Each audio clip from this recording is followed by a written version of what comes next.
하나님 말씀은 사무엘상 17장 1절에서 10절까지입니다.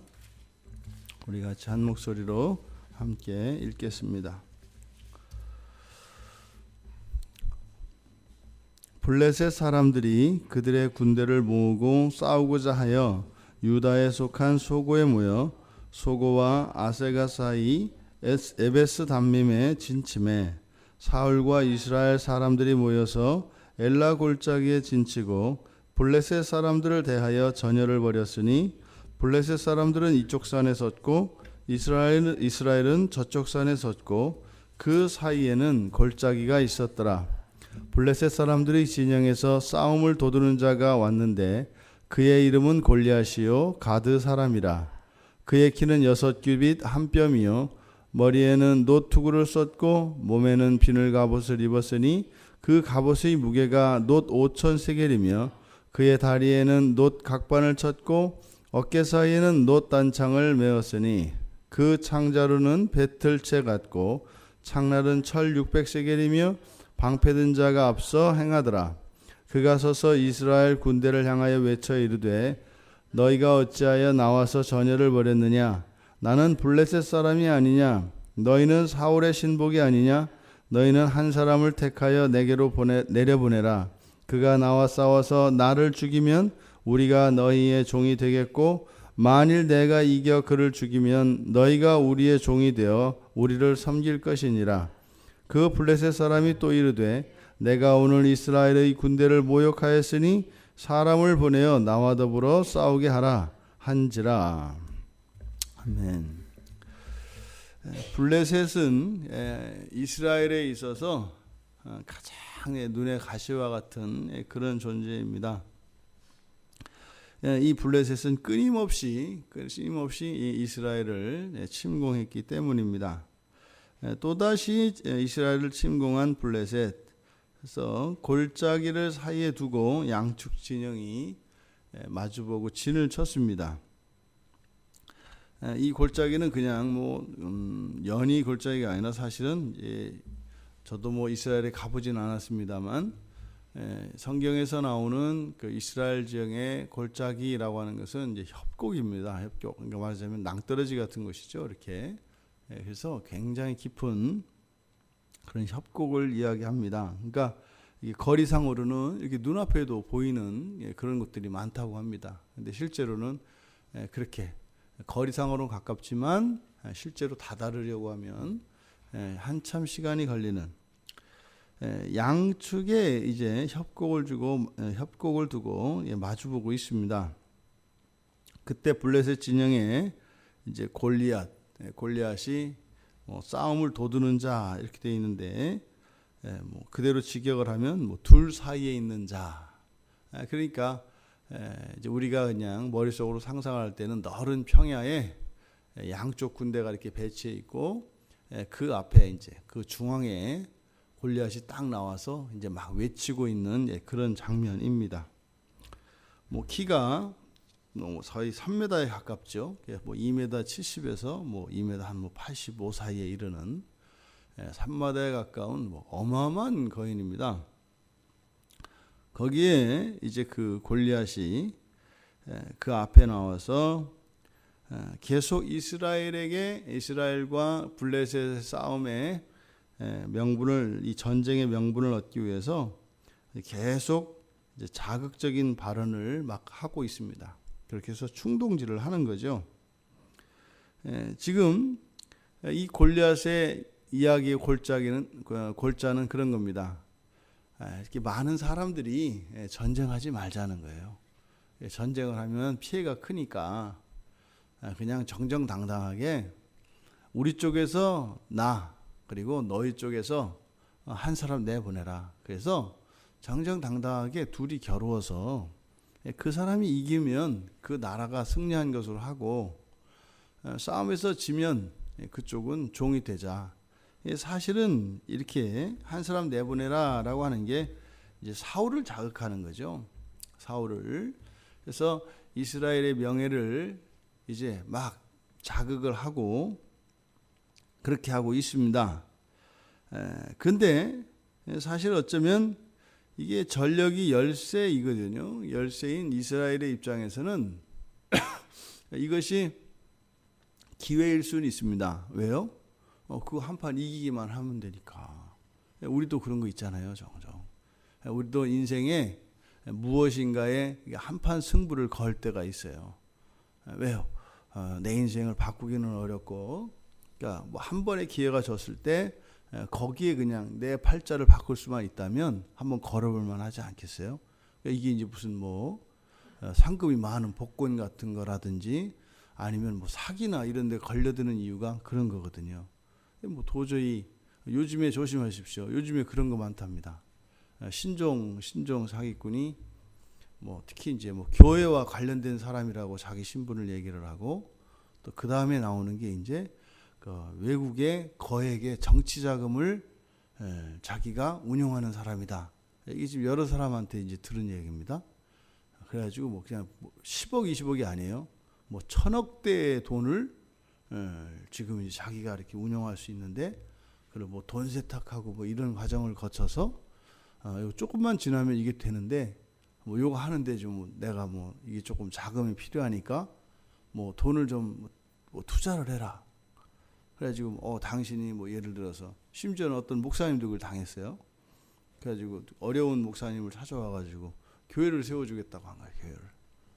요것만 되면은 뭐 교회 뭐 몇억 정도, 뭐 몇십억 이 정도는 뭐 그래서 교회 하나를 세워줄 테니까 목사님 주변에 아시는 누가 이렇게 있으면 요것만 조금 잠깐만, 아주 잠깐만 좀 대출을 해달라고. 그래서 뭐 제가 뭐 이 교회 등록을 하겠다고. 그래서 뭐 11조가 뭐 어마어마하니까요. 순간적으로 그냥 눈이 어두워가지고 보증을 서주고 이렇게 해서 지금 굉장히 곤란을 겪기도 하고, 그런 사람이 실제 요즘에 지금, 근데 그 얘기를 했더니 다른 사람이 또 그런 경우가 있다 그래요. 이렇게 인생을 한 판에 이렇게 좀 바꿔보고자 하는 그런 마음이, 그런 어떤 유혹이 들 수 있습니다. 근데 우리 인생을 이렇게 진짜 이렇게 팔자를 바꾸고 인생을 바꿀 수 있는 것은 예수밖에 없어요. 예수 예외 나머지는 다 가짜입니다. 나머지는 뭐 그런 이야기를 하거나 뭐 99.999% 뭐 100% 우리가 생각하기에 될 것 같아서 그건 아닙니다. 그거는 그 뒤에 다른 게 있습니다. 되는 것 같았다가 망하는 겁니다. 그거는. 그러니까 예수 말고는 없습니다. 근데 지금 사울이 하는 이야기가 그런 거일 수 있어요. 뭐 어마어마하긴 한데, 그러면 조금만 넘어뜨리면 이 전쟁이 끝난다면 사실은 백성들도 마찬가지고 사울도 마찬가지고, 이게 한 판의 기회인데라고 하는 마음은 은근히 있는 거죠. 근데가 뭐 상대가 상대인지라 감히 나설 수가 없는 겁니다. 그러니까 이 골리앗이 이 앞에 나와서 이렇게 이야기를 하는데도 이스라엘이 사실 이스라엘 사람들 가운데 어느 누구도 쉽게 나설 수 없다는 것을 골리앗이 이미 알지요. 뭐 신체적으로 뭐 굉장히 우월한 사람이니까. 근데 그것을 알고 그 골리앗이 공갈 협박을 합니다. 사실은 이게 이스라엘에게 기회가 아니라 사실은 뭐예요? 나를 한 사람씩 해서 나를 싸워서 이길 수 너희들이 없다면 이 전쟁에서는 이길 수 없다. 뭐 이런 식으로 좀 거꾸로 얘기하는 거거든요. 근데 전쟁이라는 것은요, 단지 어떤 전력의 우열만으로 전쟁의 승패가 결정되는 것은 절대 아닙니다. 이스라엘에게 있어서 전쟁의 승패는 여호와께 있지 군대에 있지 않습니다. 그런데 이 골리앗이 나와서 그렇게 떠드니까 한편으로는 조금만 넘어뜨리면 우리가 이기는데 하면서 그때 망각을 하는 거죠. 주권자를 잃어버리게 되는 거예요. 그 순간 이스라엘의 주권자가 누가 돼버려요? 골리앗이 되고 골리앗의 말이 이스라엘의 주권자가 되어버려요. 그러니까 이게 뭐 전혀 예상 못했고 또 자신들이 지금 그렇게 속고 있다고 하는 사실을 깨닫지 못하고 있습니다. 실제로 이 골리앗이 죽으면은 뭐 블레셋이 그렇게 한다는 보장도 없고, 왜 실제로 그렇거든요. 뒤에 가보면은 블레셋이 뭐 다윗과 싸워서 지지 않습니까? 그렇다고 해서 블레셋이 완전히 뭐 이스라엘의 종이 되나요? 그렇지 않거든요. 단순히 그냥 공갈려법 하려고 하는 거죠. 지금 이 골리앗이 이스라엘을 계속 조롱하고 있습니다. 자, 그렇다면 이스라엘이 이 전쟁, 이 전쟁을 해야 되는 명분은 그 두 가지예요. 첫째로는 이 골리앗을 넘어뜨려서 승리를 취하기 위해서 어쨌든 이 골리앗과 싸워야 되고, 또 두 번째로 9절 이하에 가면은 뭐라고 얘기를 하냐면 10절에 가면 내가 오늘 이스라엘의 군대를 모욕했으니 사람을 보내서 나와 더불어 싸우게 하라. 그 뭐예요? 지금 내가 너희를 수치를 조롱을 했으니까 너희들이 명예가 있는 자들이라면 나와서 싸워야 되지 않겠느냐라고 이야기를 합니다. 근데 이때 골리앗이 이스라엘을 향해서 뭐라고 얘기해요? 나와서 싸워서 나를 죽이라는 거예요. 싸워서 나를 죽이라. 그러면 사실은 이 골리앗은 죽을 마음이 있을까요? 없을까요? 없죠. 싸워서 나를 죽여라. 지금 이스라엘 앞에 나와서 이 거인인 골리앗이 끊임없이 모욕을 하고 있는 그런 상황입니다. 이런 경우에 사실은 우리 인생 앞에 이 골리앗과 같은 적이 나타날 수 있습니다. 그래서 마치 그런 상황만 뛰어넘으면 완전히 다른 인생이 있을 것 같은, 하지만 그 전에 나를 먼저 밟고 서라. 우리 인생 앞에 사실은 이런 일들이 나타났다면 우리가 그 골리앗을 어떻게 상대해야 할까? 그러면 이런 사건이 우리 앞에 생겼을 때 항상 우리는 이런 사건을 영적으로 이해합니다. 영적으로 이해한다는 게 뭐라고요? 하나님과 하나님과 나의 공동체, 그 사이에, 그 관계에 어떤 의미가 있는 것인가 라고 재해석해야 된다는 겁니다. 그 사건 자체만 놓고 보지 말고 그 사건이 나와 하나님과의 관계에 어떤 의미가 되는 것인가. 그것은 그 과거를 되돌아볼 때도 그 사건 자체에 대해서 우리가 온 마음을 쏟을 것이 아니라 하나님과 나 사이에 있었던 지금까지의 그 관계 속에서 일어났던 일들의 연장선으로 그것을 이해해야 합니다. 이스라엘의 역사를 되돌아보면 지금 이 국면에서 우리가 이스라엘을 되돌아보면은 왕을 달라고 했던 사건, 하나님께, 여호와 하나님께 사람을 왕으로 세워주십시오라고 요청했던 사건으로부터 우리가 되돌아볼 수 있습니다. 그때부터 이미 이스라엘은 하나님으로부터 독립하려고, 분가하려고 마음을 먹었던 거죠. 그래서 사실은 그것이 죄임에도 불구하고 하나님께서는 그들의 요구를 들어주셨지 않습니까? 그리고 인간을 의지한다는 것이 오히려 그 사람을 왕으로 세웠을 경우 그 왕으로부터 수탈과 착취를 당하게 될 것이다. 심지어는 아들, 딸까지 빼앗길 것이다. 그래도 좋으니까 세워주십시오. 이렇게 해서 어쨌든 하나님께서는 그것이 여호와 하나님께 대한 죄임에도 불구하고 그것을 들어주셨습니다. 그리고 사람을 뽑았고 이미 사울을 세워서 앞서서 우리가 살펴보았던 것처럼 이미 많은 물자들과 사람들이 징용당하고 그런 일들을 겪었습니다. 그리고 또 사울은 실제로 많은 전쟁에서 승리를 하고 많은 전과를 얻어서 이런 전리품들을 또 많이 챙기기도 했습니다. 그런데 지금 또다시 뛰어넘을 수 없는 적 앞에서 조롱을 당하고 있어요. 사람은 어떤 사람도 한계가 있는 법이고 그 사람을 뛰어넘는 또 다른 사람이 나오게 돼 있습니다. 항상 어떤 사람이 절대적인 지위에 차지하는 법은 없죠. 보세요.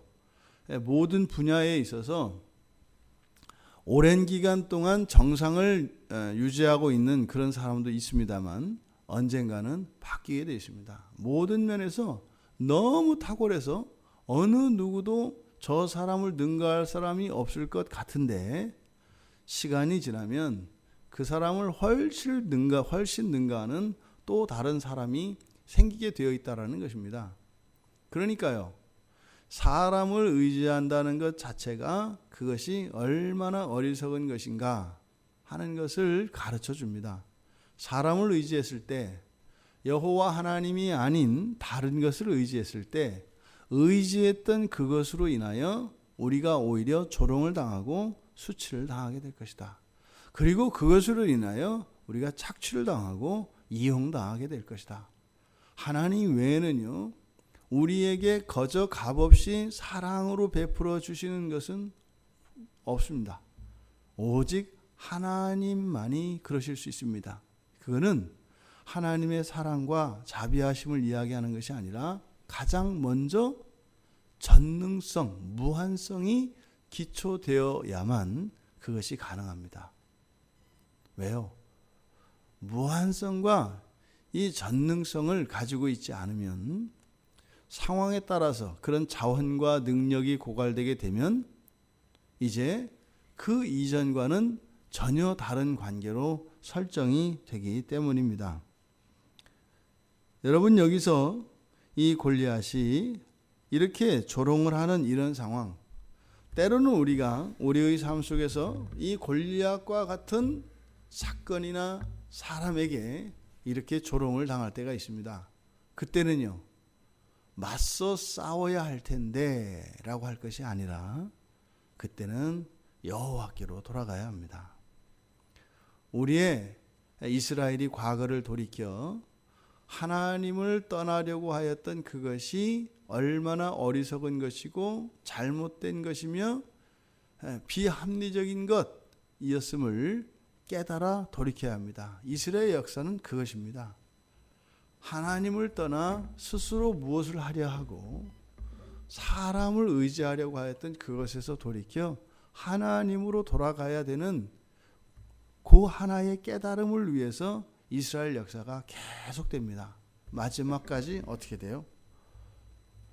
나라가 멸망합니다. 그리고 깨끗해야 이제 포로제에서 돌아와서 하나님께로 돌아가는, 하지만 결국에는 또다시 멸망하는 이 이스라엘의 역사를 압축해 놓은 것이 우리들 개인의 역사입니다. 우리가 이스라엘이 지금 겪고 있는 이런 조롱과 수치, 그리고 풍전등화의 위험에 처해 있는 이 이스라엘의 운명, 이것은 우리들의 삶 속에 그러한 개별적인 사건들과 그러한 일들로 압축되어 나타납니다. 이 위험을 어떻게 이길 것인가를 우리가 강구하기보다 철저히 우리의 모든 주권을 하나님께 맡기고 하나님께서 이 위기와 난국을 극복하여 주시도록, 그래서 여호와의 승리로 이 세상을 살아가는 그런 인생으로 바꿀 수 있도록 우리는 하나님 앞에 모든 것을 맡겨야 합니다. 우리의 삶을 되돌아볼 수 있는 시간이 되기를 바랍니다. 지금 이스라엘 앞에서 조롱하고 있는 이 골리앗은 그것이 내 안에 있는 욕심일 수도 있고 우리가 인생에서 살아가다가 겪고 있는 험난한 고비일 수도 있고 또 지금 내 앞에 맞닥뜨려 있는 난관일 수도 있습니다. 그것을 어떻게 극복할 것인가가 아니라 하나님께, 그 전능하신 하나님께 이 국면을 해결하여 주시고 뛰어넘을 수 있는 은혜를 구하는 것, 이것이 우리들이 할 일이다. 그리고 하나님께 모든 것을 맡겨야 합니다. 오늘 하루 우리가 생활하며 정말 우리의 모든 주권을 하나님께 맡기고 심지어 우리의 미래까지도 하나님께 온전히 의탁할 수 있는, 그래서요 우리가 하나님을 더 알아야 하고 우리가 더 하나님께 나아가지 않을 수 없는 그런 인생으로 바뀔 수 있는 한날이 되기를 주님의 이름으로 축원합니다.